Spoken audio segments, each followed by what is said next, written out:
Part 1. You'll hear a conversation between two students in the dining hall of the college. First, you have some time to read questions 1 to 4.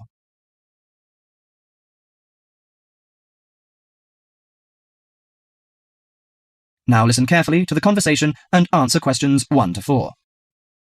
Hi Max, how are you? Hi Melanie, I'm fine. In fact, I'm preparing the coming holidays and I want to have a car tour with my friends. That sounds lovely. How is your preparation? Well, I haven't begun yet because I'm not quite sure how to rent a car and what the expense is like and something like this. Ha, you've run into the right person. I did the same last holiday and I can recommend it to you. I went to Avis Rent-A-Car Company, which is at 14A Dover Road, Oxford. Let me write it down. Is it DOVER? Yes, and the telephone number is 634-0963.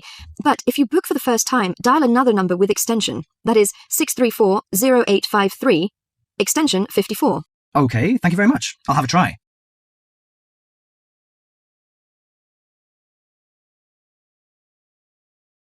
Before you hear the rest of the conversation, you have some time to read questions 5 to 10.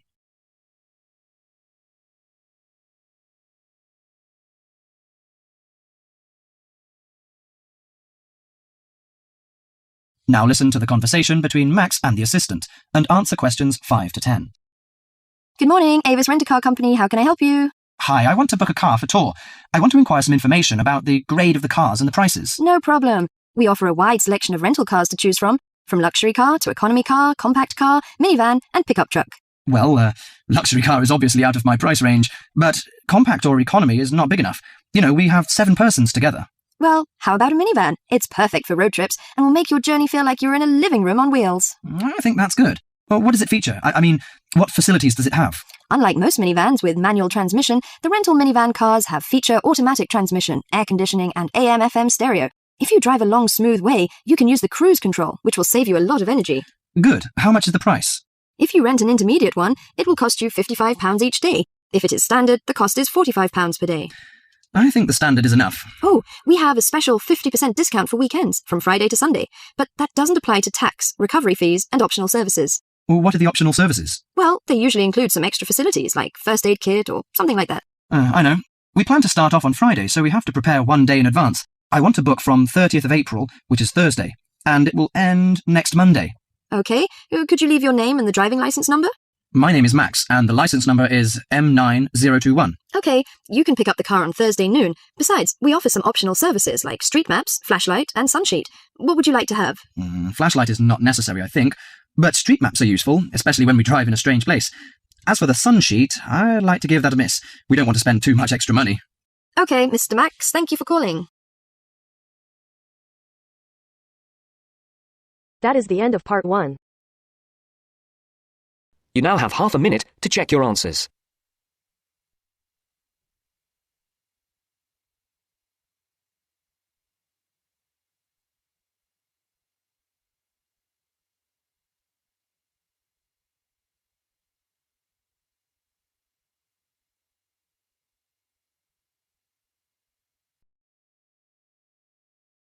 Now turns to part 2. Part 2. You're going to hear a travel agent discussing a holiday booking with 2 customers. Look at questions 11 to 13.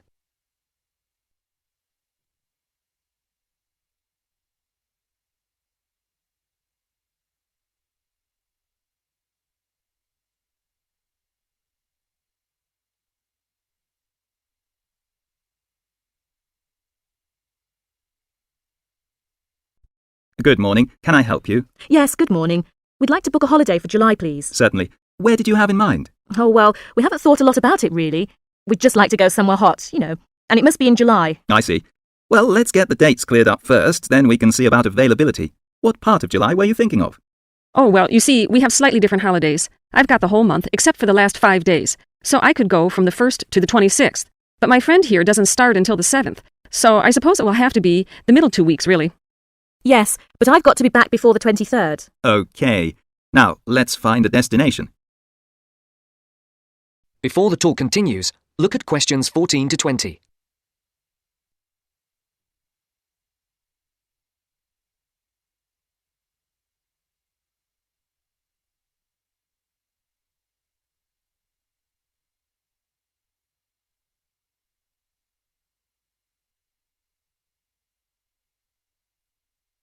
As you listen to the second part of the talk, Answer the questions. Any preferences? France? Italy? Oh, not France. We went there last year, and it was absolutely packed with teenagers, making noise and getting drunk all the time. Yes, it was terrible. We definitely want somewhere quieter this year. Well, of course, it depends more on the resort rather than the country. There are resorts in every country which cater for the family or the slightly older person. They're usually a shade more expensive, though, as you might expect. Oh, well, we don't mind paying a bit more if it means more peace and quiet, do we? Definitely not. It'll be well worth it. All right, let's have a look at what we've got on the computer. July. Was it 10 or 14 nights you wanted? Oh, the fortnight, please. Right. Well, let's start with Italy. We've got 14 nights bed and breakfast in Sorrento for £345 from Manchester on the 14th. Or we've got... No, wait a minute. That's no good for me. We wouldn't get back till the 28th, and I've got to be back at work before that. Ah, yes. How about Sweden? 2 weeks, half board? How much would that be? That would be £540 from Manchester again. Well, 540... that seems too much. Well, madam, there's a surcharge for the airport, and it has a 5-star hotel. Oh, well, it's a bit over our budget, really. All right, let's try somewhere else. How about Portugal? Oh, that sounds great. We've never been there before, have we?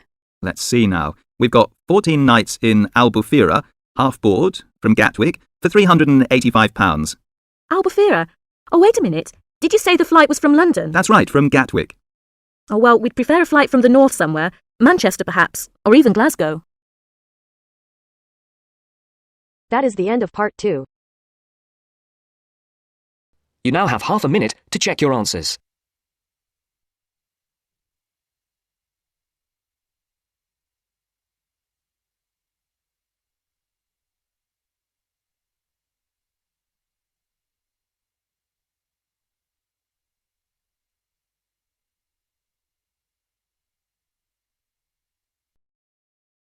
Now turns to part 3. Part 3.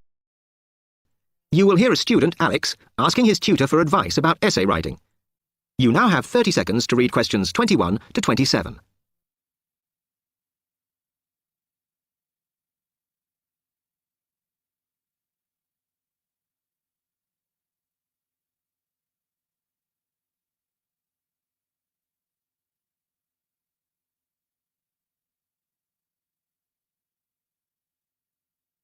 Hi, Alex. Come in.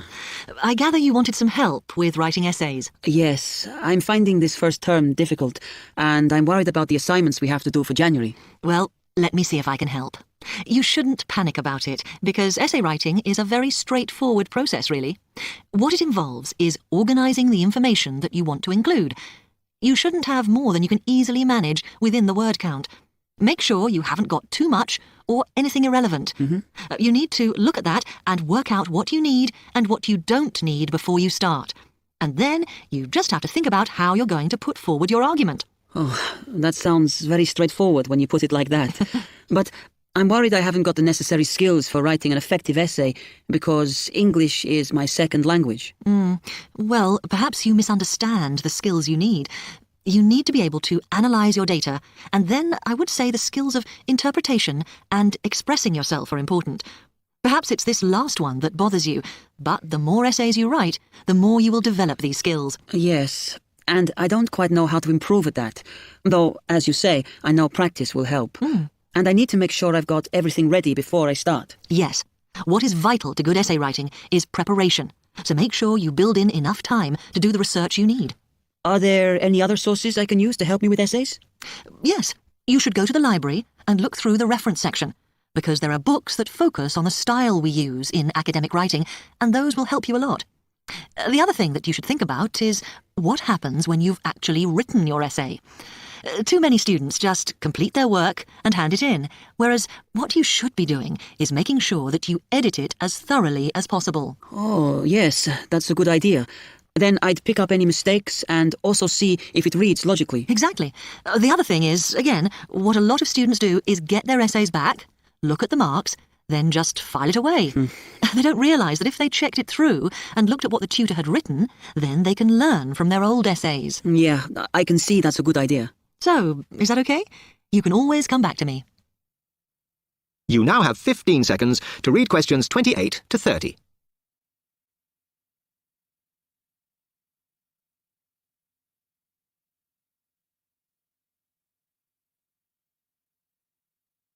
Actually, there were a couple of other things I wanted to ask you about essay writing. Uh-huh.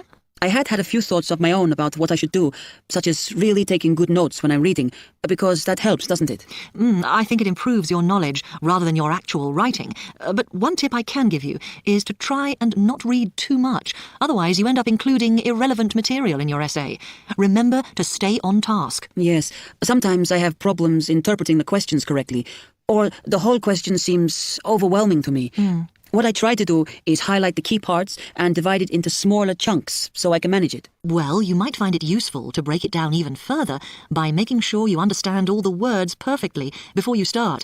Things like assess or comment and such like. Yes, I see. Sometimes, after an objective analysis, the question actually asks you for a subjective opinion. But you must remember to support your arguments if that's the case. One final comment I can make is about using your own words. You must try to do this as far as possible. You're expected to summarise what you've read, not just string together a list of quotations. In fact, you shouldn't have too many. Just use them where it's really important. Okay, thanks. Do you read other students' essays when you've finished? No. Why? Is that a good idea? Well, you can confuse each other, so I'd advise against it. But it's up to you. Okay, thanks very much for your time.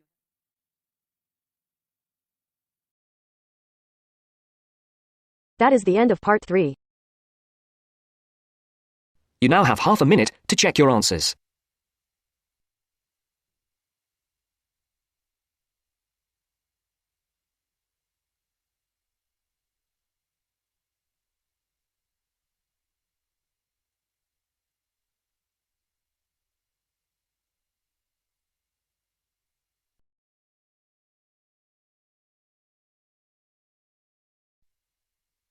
Now turns to part 4. Part 4.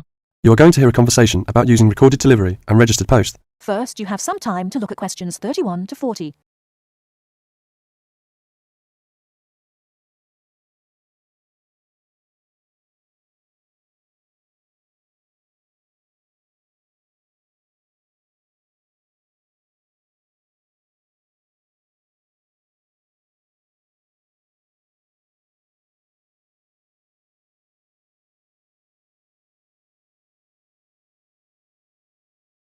Now, listen carefully and answer questions 31 to 40.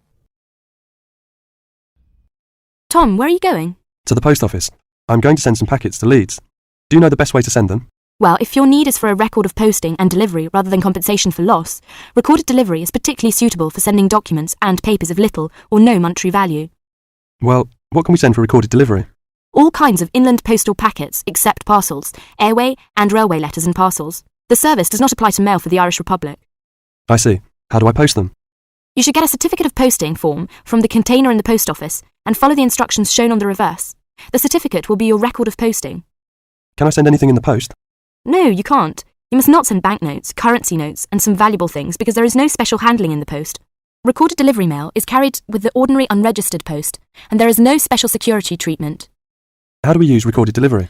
Well, when your letter or packet is delivered, it is signed for by the recipient, and a record is kept by the post office. The post office does not undertake to deliver recorded delivery or any other mail to the addressee in person, but to the address shown. You can obtain confirmation of delivery by completing an advice of delivery form either at the time of posting or later. This form will be signed by a post office official, not by the addressee of the recipient. A fee is payable, which is lower if the form is handed in at the time of posting. Is there any compensation for loss? Well, compensation is limited. Compensation may be paid for loss or damage, but will not be paid for money or any other inadmissible item. If you want a speedy service for articles of value with extra security of handling en route, and wish to have compensation in the event of loss or damage, you should use registered post. What can we send if we use registered post? Any first-class letter or packet, except airway letter or railway letter. How do we post? What should we do? Well, you should make sure that the packet is made up in a strong cover, and then it is fastened with wax, gum, or other adhesive substance. Hand the packet to the post office counter clerk, together with the cost of postage and the registration fee. Do not post it in the posting box. Make sure that the fee paid is adequate to cover the value of the content. The counter clerk will give you a certificate of posting, which he has initiated with the date stamped. Is there any special security for the registered post? Yes, all registered mail receives special security treatment. Packing is very important, because registration is not in itself a safeguard against damage. The contents of registered packets must be adequately packed. How do we pack then? Do we have to use special envelope?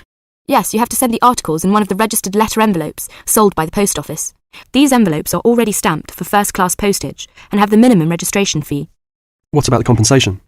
Compensation will not be paid for the following articles, such as banknotes, currency notes, trading stamps, coupons, and some valuable things, unless they are enclosed in one of the registered letter envelopes sold by the post office. I see. How does it deliver? The recipient on delivery signs for your registered mail. The post office does not undertake to deliver registered or any other mail to the addressee in person, but to the address shown.